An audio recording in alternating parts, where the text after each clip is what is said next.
Hello everybody, welcome to my channel. I am David Novak, and this is not going to be a video about poetry, and it's not going to be me reading any poetry. I thought I would try an experiment and make a video talking about books. Probably for about a year and a half I've been an avid watcher of so-called BookTube, and have enjoyed it very much. My motivation initially was I've decided to try to improve my reading abilities. I've never been a big reader. I was always devoted to writing. And the end purpose of writing, I suppose, was to get me to become a reader.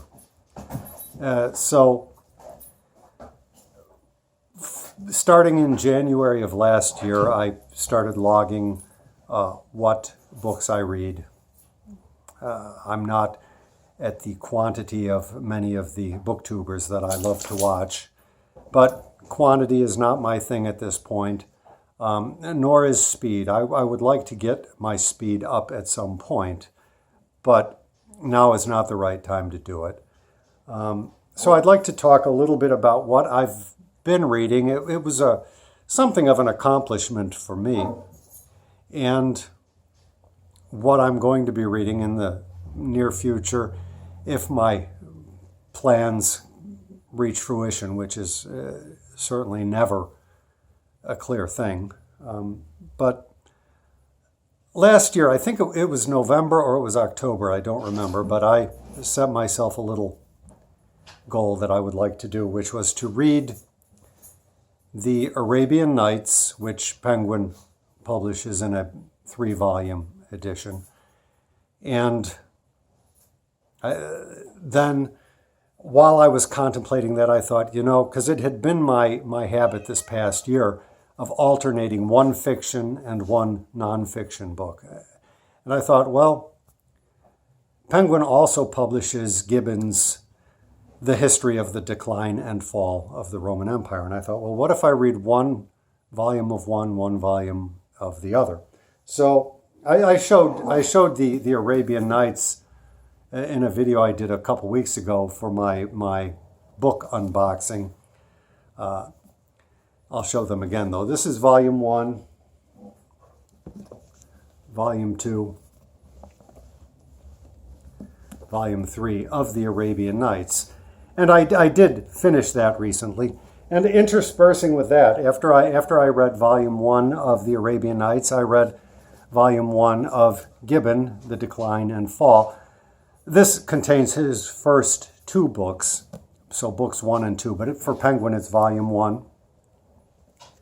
And then volume 2, also fairly thick, and volume 3, also fairly thick. So I finished the Arabian Nights first, and then I finished Gibbon, which, I can pat myself on the back a little bit.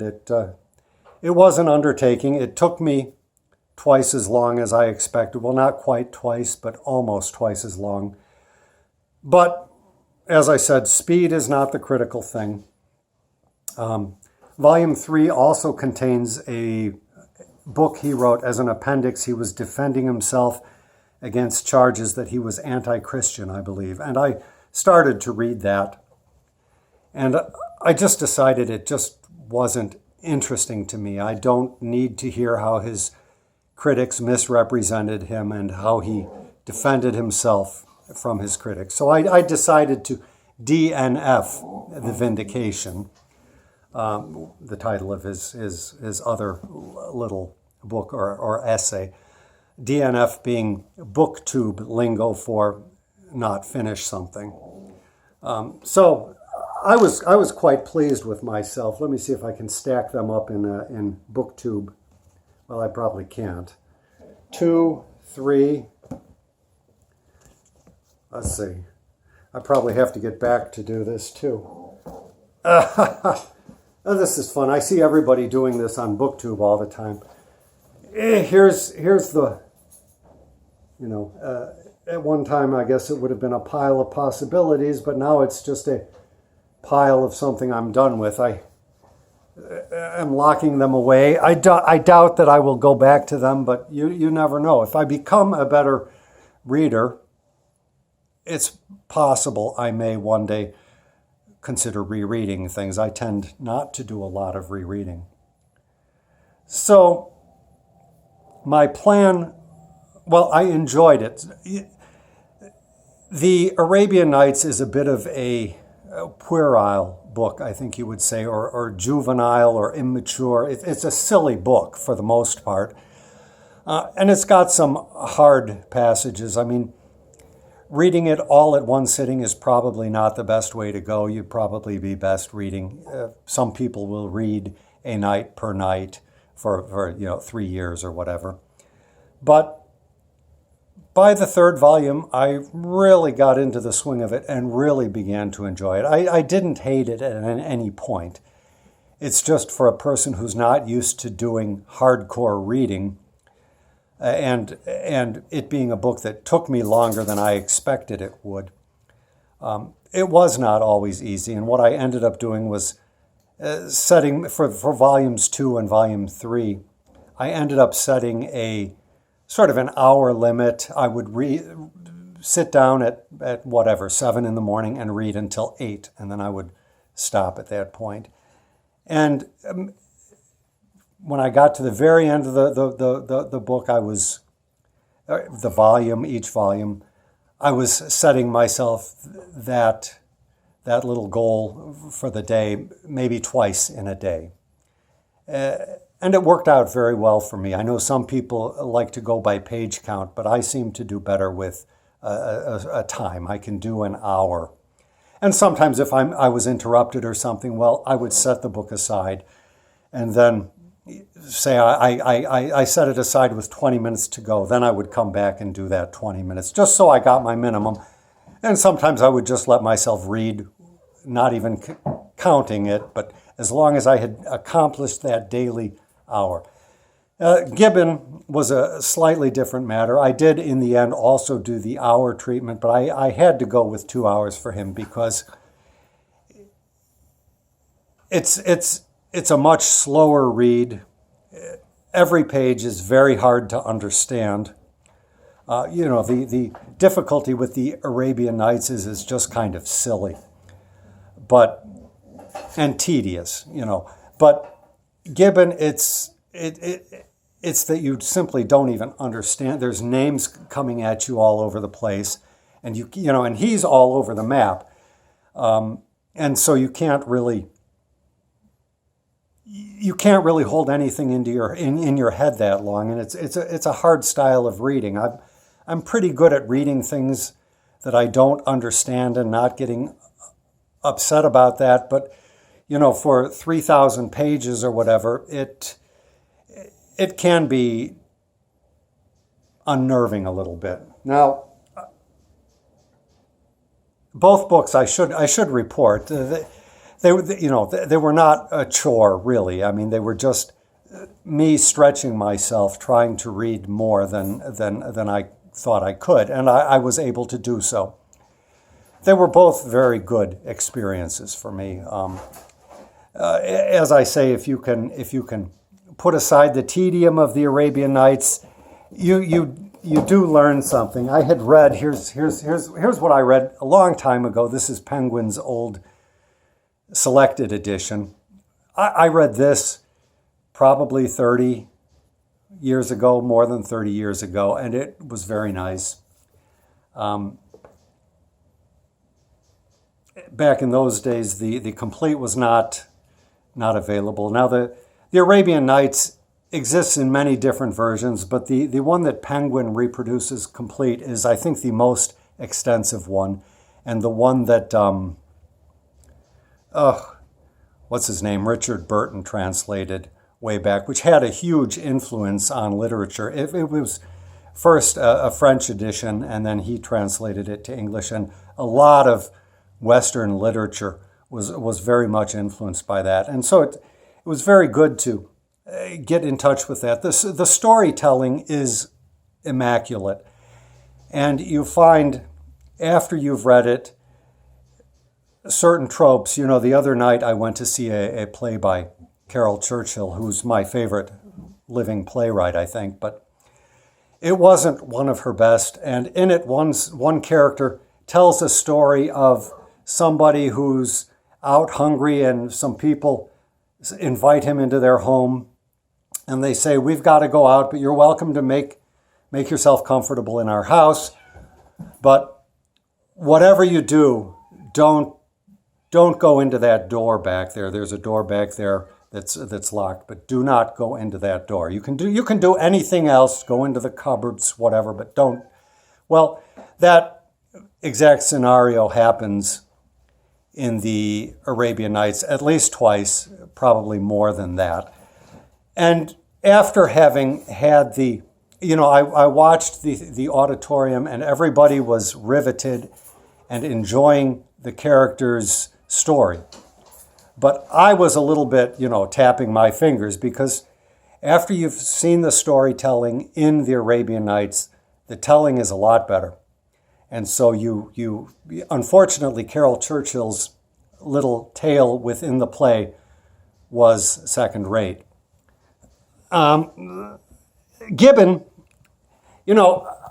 I've read a little bit of history here and there, some ancient history, and invariably any book about ancient history, I think most recently was Mary Beard's SPQR, always some mention is made of Gibbon, or they start with mention of Gibbon. And I thought, I've heard about Gibbon for 30 more years, and it's about time that I read it. It's other people have done it. It's possible to do, and I did. And it's, like I said, it's not an easy read, but what it did for me was I always had a little sense of ancient Greece, and I had, a little sense of the Renaissance. But all the rest, the Middle Ages, I didn't understand anything. And I can tell you that I did not get a clear picture from Gibbon. And he's all over the map. I mean, I didn't understand Constantinople. I didn't understand all of the various quote unquote barbarians that became Europeans. And what he did was he really did provide an excellent big canvas of all of Western history, so to speak. And more than that, even, a good sense of the rise of Islam. And I had read little bits of that here and there, but really to get the full tapestry has been wonderful. You can't, I suppose, depend on Gibbon for a lot. And, one of my practices, if I read a book, like, say Cain by Jean Toomer, and I really like it, I will seek out criticism, say a Norton critical edition, and try to read something about it. And so in the case of Gibbon, I decided I wanted to do that. And so the book that I am reading right now is Edward Gibbon and the Decline and Fall of the Roman Empire. I hope you can see that. Now, it's a conference that was held in 1976. A bunch of historians got together and decided to talk about Gibbon. And I had looked it up online first. I don't know if you can see the table of contents at all. But I was mostly interested in the essays by Bernard Lewis and Momigliano, both authors I've read. When I first decided to try to understand a little bit about history, I read some Bernard Lewis. He was my second historian. My first historian was and is M.I. Finley. And through the two of them, I started to get some sense of history. It is owing to both of them that I went off into an interest in slavery just as a subject of study. Lewis has a book about it, and Finley has a book about it, and other essays about it. But honestly, when I first started reading history, I had no clue. And Finley has a book, Ancient History, Evidence and Models, and he lays out how do we know what we can know about ancient history or about history. And Bernard Lewis has a book that is comparable, and I can't remember the title exactly. It's History Remembered, Recovered, whatever. There's 3 words, and I don't remember them. But it's also a very good book. Those 2 books were really key in helping me to get some understanding of what history is. And I have not since then read a lot of history. It's not been a thing. I've read a lot of Finley, and I read more of Bernard Lewis.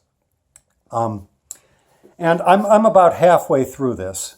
And I've read the essay by Bernard Lewis, which was very good. He describes what Gibbon accomplished, given the materials that Gibbon had access to at the time, which is very useful. And what Gibbon got wrong. I mean, if you're going to spend that much time with Gibbon, you owe it to yourself to hear what has been said. Now, the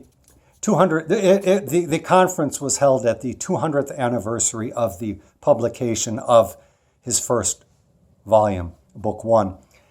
And the 250th anniversary will be coming up in 2026. And I hope there's another such conference.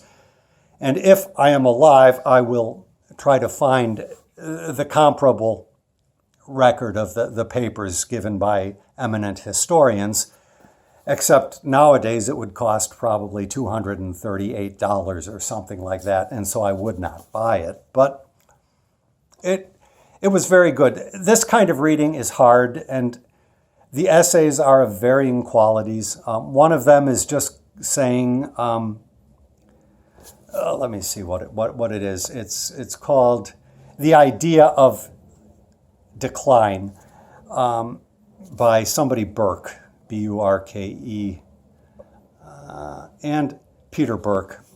I've heard the name somewhere, but it's sort of a tedious one. It's like a Monty Python skit almost, where he's talking about humans have a tendency to look at things in terms of a decline, or in terms of things are getting worse than they were.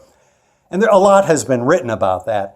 And he basically goes through listing all of it. It's like a Monty Python skit, but without any humor to it. So it's a bit tedious. But Lewis was very good. And Momigliano, I have a hard time with. There was some interesting stuff, but he's basically talking about how Gibbon is viewed in Italy at his time. And he said the Italians are not interested in charting or studying or even figuring out the rise of the papal state in Italy. They don't want to really get into that. And it was an obvious omission when I was reading Gibbon that he just glossed over that. All of a sudden, there is the popes and the bishops and all of that. But it's good to hear other eminent historians, and this generation of historians were all pretty good, I think. So I'm about halfway through reading somebody named J.G.A. Pocock, and his is pretty good. And I've got a little more than halfway to go, but it's actually tiresome reading a bit. I've read for 4 days, and it'll take me at least 4 more days. It's the kind of thing I would love to DNF, and it's also why I want to become a better reader, because I would like to just breeze through something like this a little faster. I'm not skilled enough yet.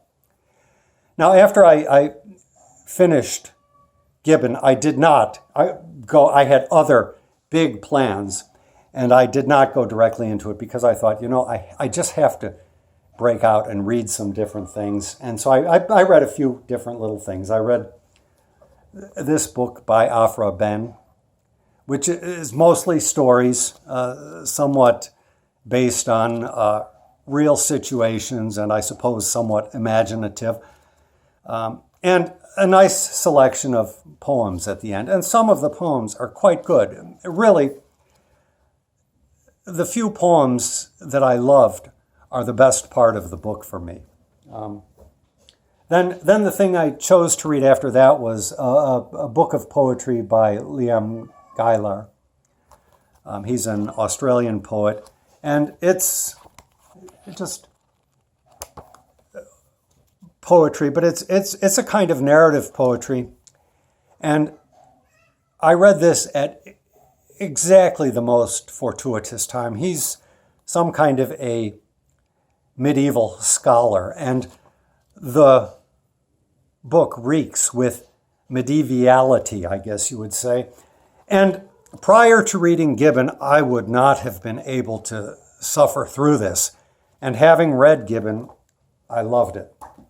And then the next book that I read after that was The Conjure Man Dies, which is a book that I first heard about on the BookTube channel Criminale, a very popular Englishman, I guess you would say, who talks about reading all kinds of trashy novels. And he brought this up. I don't think he's read it as yet. It's not a bad book, but it's not really a very good book either. I have not read a mystery since I was probably a teenager.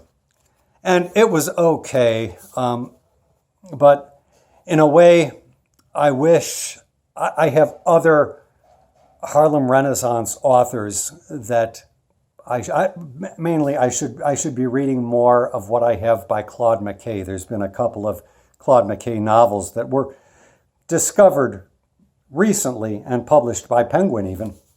And I really want to get to those. And those, to me personally, will be much more valuable than this. But I did it.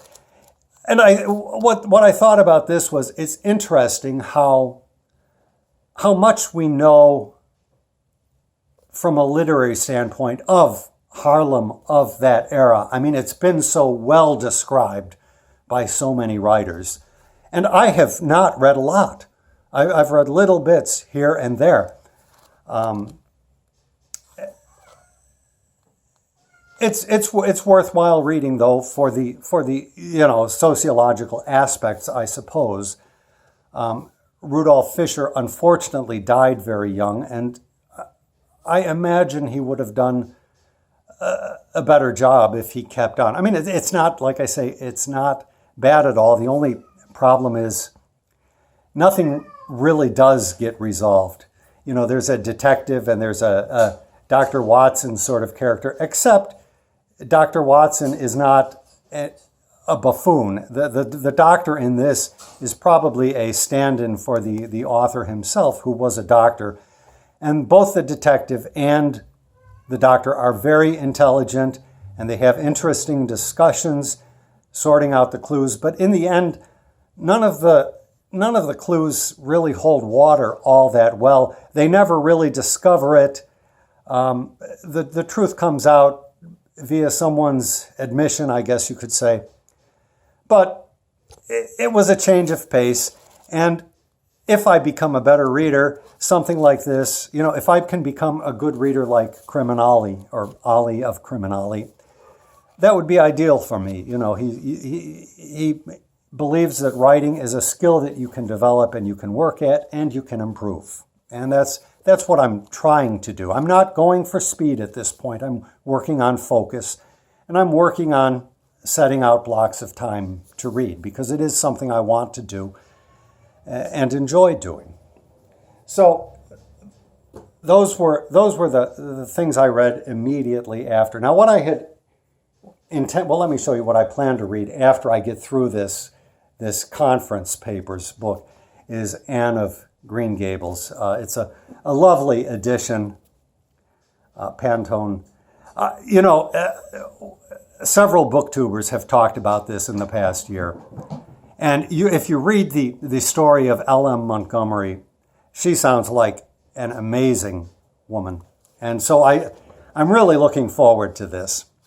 It's about 400 pages, I think, but big type, so it should be good. But everybody speaks so highly of it. Now, I have far off plans, but I'm going to keep reading little bits here and there for a month or so.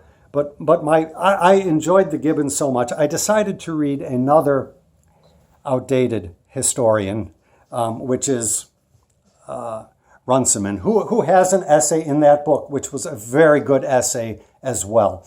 If you read Gibbon, I would recommend that book afterward. I'm going to try to read the whole thing through, but it's the kind of thing, years ago, I would just pick and choose and just read the few that I wanted to read. But I'm trying to become more adept at reading things that I don't really like as much. It's not something I hate, but I could see reading something else instead.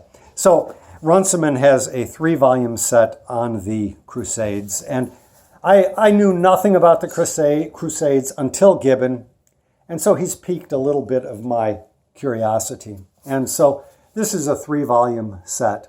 It's a Folio Society edition, which I managed.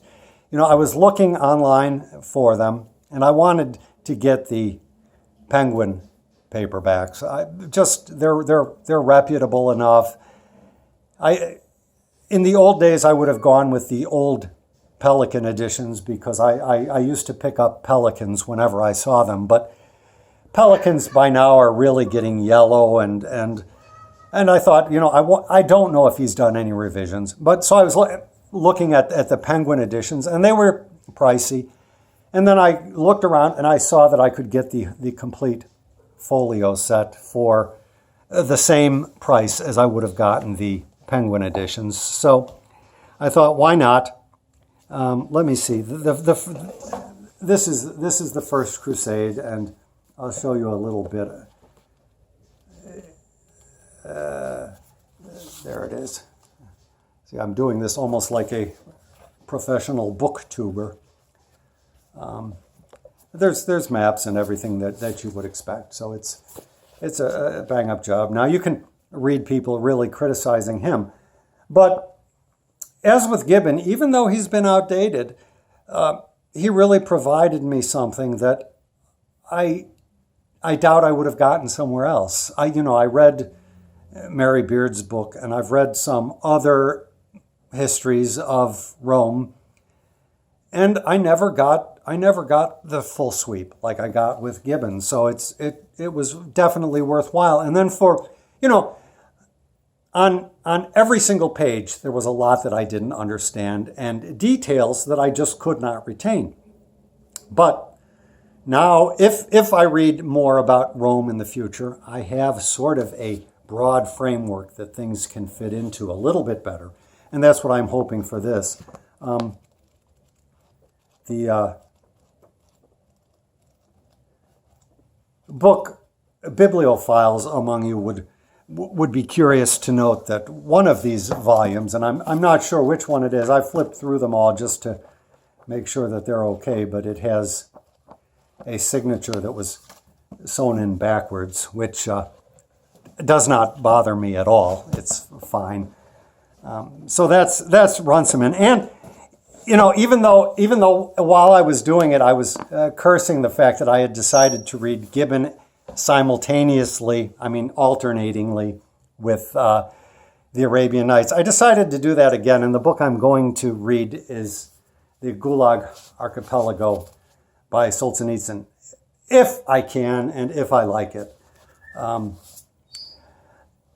It's certainly not a sure thing, but I thought I would give it a try. Now, I found that between Gibbon and the Arabian Nights, there was a very interesting synergy.